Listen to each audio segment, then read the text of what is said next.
George Lennox of USA. 48 Hours in Hell. One of the most interesting cases of resuscitation that ever came to my knowledge was that of George Lennox, a notorious horse thief of Jefferson County. He was serving his second term. Sedgwick County sent him to the prison the first time for a similar offense, stealing horses.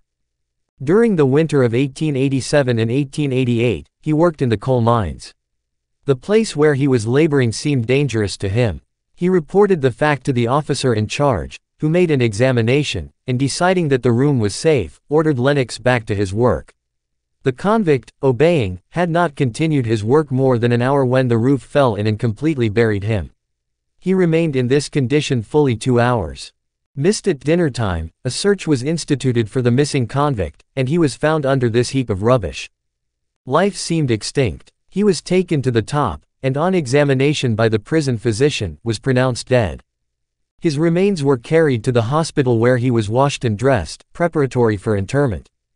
His coffin was made and brought to the hospital. The chaplain had arrived to perform the last sad rites preparatory to burial. A couple of prisoners were ordered by the hospital steward to lift the corpse from the boards and carry it across the room and place it in the coffin. They obeyed, one at the head, and other at the feet, and were about halfway across the room when the one who was at the head accidentally stumbled over a cuspidor, lost his balance, and dropped the corpse. The head of the dead man struck the floor, and to the utter surprise and astonishment of all present, a deep groan was heard. Soon the eyes opened, and other appearances of life were manifested. The physician was immediately sent for, and by the time he arrived, some 30 minutes, the dead man had called for a cup of water and was in the act of drinking when the physician arrived. The coffin was at once removed and later on was used to bury another convict. His burial robes were also taken from him, and the prison garb substituted. On an examination, he was found to have one of his legs broken in 2 places and was otherwise bruised.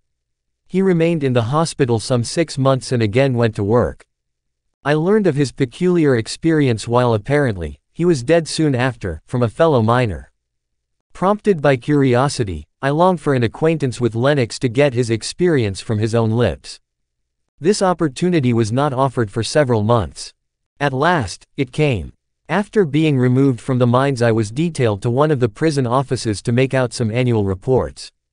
The subject of this man's return to life was being discussed when he happened to pass by the office door and was pointed out to me. It was not long until I had a note in his hand, and asked him to come where I was at work. He did so, and here I got well acquainted with him, and from his own lips received his wonderful story. He is a young man, probably not over 30 years of age. He had been a hardened criminal, is possessed of a very good education, and naturally very bright.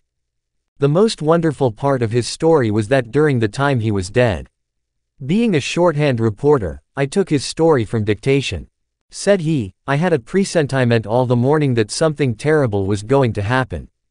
I was so uneasy on account of my feelings that I went to my mining boss Mr. Grayson, and told him how I felt and asked him if he would not come and examine my coal room, the place where I was digging coal. He came and seemed to make a thorough examination, and ordered me back to work, saying there was no danger, and that he thought I was going cranky. I returned to my work and had been digging away for something like an hour, when all of a sudden, it grew very dark. Then it seemed as if a great iron door swung open and I passed through it. The thought then came to my mind that I was dead and in another world. I could see no one, nor hear the sound of any kind.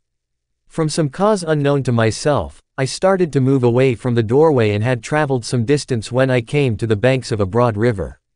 It was not dark, neither was it light. There was about as much light as on a bright, starlit night. I had not remained on the banks of this river very long until I could hear the sound of oars in the water, and soon a person in a boat rowed up to where I was standing. I was speechless. He looked at me for a moment, and then said that he had come for me, and told me to get into the boat and row across to the other side. I obeyed. Not a word was spoken. I longed to ask him who he was, and where I was. My tongue seemed to cling to the roof of my mouth. I could not say a word. Finally, we reached the opposite shore. I got out of the boat, and the boatman vanished out of sight. Thus left alone, I knew not what to do. Looking out before me, I saw 2 roads which led through a dark valley. One of these was a broad road and seemed to be well traveled. The other was a narrow path and led off in another direction. I instinctively followed the well-beaten road. I had not gone far when it seemed to grow darker.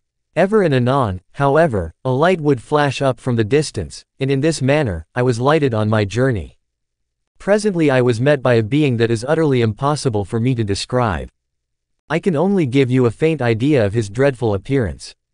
He resembled a man somewhat but was much larger than any human being I ever saw.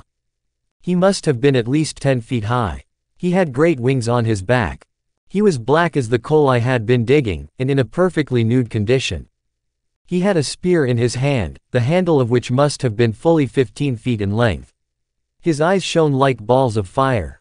His teeth, white as pearl, seemed fully an inch long. His nose, if you could call it a nose, was very large, broad and flat. His hair was very coarse, heavy and long. It hung down upon his massive shoulders. His voice sounded more like the growls of a lion in a menagerie than anything I can recall. It was during one of the flashes of light that I first saw him. I trembled like an aspen leaf at the sight. He had his spear raised as if to send it flying through me. I suddenly stopped. With that terrible voice I seemed to hear yet, he bade me follow him. That he had been sent to guide me on my journey. I followed. What else could I do? After he had gone some distance a large mountain appeared to rise up before us. The part facing us seemed perpendicular, just as if a mountain had been cut in two and one part had been taken away. On this perpendicular wall, I could distinctly see these words, "This is hell." My guide approached this perpendicular wall, and with his spear handle gave 3 loud rasps. A large massive door swung back and we passed in. I was then conducted on through what appeared to be a passage through this mountain. For some time we traveled in Egyptian darkness. I could hear the heavy footfalls of my guide and thus could follow him. All the way along I could hear deep groans as of someone dying. Further on, these groans increased, and I could distinctly hear the cry "Water, water, water." Coming now to another gateway, and, passing through, I could hear, it seemed, a million voices in the distance, and the cry was for water, water. Presently another large door opened at the knock of my guide, and I found that we had passed through the mountain, and now a broad plain lay before me. At this place, my guide left me to direct other lost spirits to the same destination. I remained in this open plain for a time, when a being somewhat similar to the first one came to me. But instead of a spear, he had a huge sword. He came to tell me of my future doom. He spoke with a voice that struck horror to my soul. "Thou art in hell," he said, "for thee, all hope is fled. As thou passed through the mountain on thy way hither, thou didst hear the groans and shrieks of the lost as they called for water to cool their parched tongues. Along that passage, there is a door that opens into the lake of fire. This is soon to be thy doom. Before thou art conducted to this place of torment never more to emerge, for there is no hope for those who enter there, thou shalt be permitted to remain in this open plain, where it is granted to all the lost to behold what they might have enjoyed instead of what they must suffer." With this, I was left alone. Whether the result of the terrible fright through which I had passed I know not, but now I became stupefied. A dull languor took full possession of my frame. My strength departed from me. My limbs refused to support my body longer. Overcome, I now sank down a helpless mess. Drowsiness now took control of me. Half awake, half asleep, I seemed to dream. Far above me, and in the distance, I saw the beautiful city of which we read in the Bible. How wonderfully beautiful were its walls of jasper. Stretching out and away in the distance, I saw vast plains covered with beautiful flowers. I, too, beheld the river of life and the sea of glass. Vast multitudes of angels would pass in and out through the gates of the city, singing, oh, such beautiful songs. Among the number, I saw my dear old mother, who died a few years ago of a broken heart because of my wickedness. She looked toward me and seemed to beckon me to her, but I could not move. There appeared to be a great weight upon me that held me down. Now a gentle breeze wafted the fragrance of those lovely flowers toward me, and I could now more plainly than ever hear the sweet melody of angel voices, and I said, oh, that I could be one of them. As I was drinking from this cup of bliss it was suddenly dashed from my lips. I was aroused from my slumbers. I was brought back from happy dreamland by an inmate of my dark abode, who said that it was now time to enter upon my future career. He bade me follow him.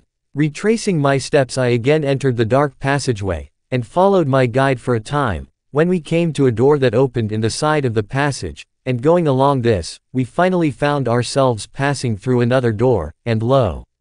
I beheld the lake of fire. Just before me, I could see, as far as the eye could reach, that literal lake of fire and brimstone.